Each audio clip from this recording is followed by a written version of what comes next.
Hi everyone, so म चाहिँ अहिले आइपुगेको छु मुगलिनमा. I was supposed to go there but I'm changing my plan to go there. So see you in a while. मैले घरबाट नै भ्लग स्टार्ट गर्छु भनेर भिडियो चाहिँ बनाएको थिएँ, तर मैले यसरी बनाएको छु. So I need to change this. So अब यहाँबाट स्टार्ट हुन्छ मेरो भ्लग. Okay, see you. है त. मुगलिन कटिसकेपछि चितवन जाने बाटो यति राम्रो कि सललल. अब हामी यहाँ लिँदैछौँ टिकट किनकि हामी जाँदैछौँ जलबिरे झर्ना हेर्नलाई. त्यो चाहिँ यहाँबाट जान्छौँ हामी.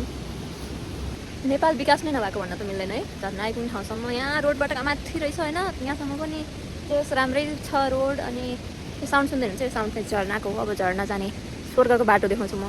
त्यो छ स्वर्गको जाने गेट. अब म झर्ना देखाउँछु है त. यो हो जलबिरे झर्ना. काठमाडौँदेखि म यो रेनकोट लगाइरहेको छु होइन.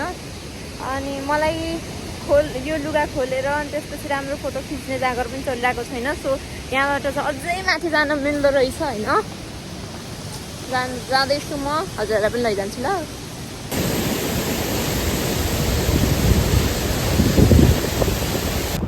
अब त हामी हाम्रो होटलमा पनि पुग्नै लाग्यौँ है त. यो चाहिँ रहेको छ हामी बसेको होटल थारू गार्डन भन्ने. यति ठुलो स्पेस छ, ग्रुपमा जानु पनि एकदमै सुटेबल हुने खालको.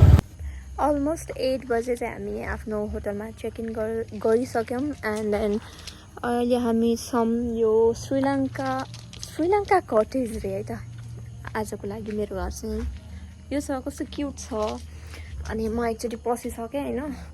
अनि फेरि सम्झेँ मैले त होटलमा आएर त भिडियो बनाउनु बिर्सेछु भनेर. So this is the room. यो चाहिँ सुरुमै खिच्न बिर्सेछु, त्यही भएर जुन पनि लागिरहेको थियो. त्यही भएर खाना खाएपछि एकैछिन जुन हेऱ्यौँ अनि सुत्यौँ.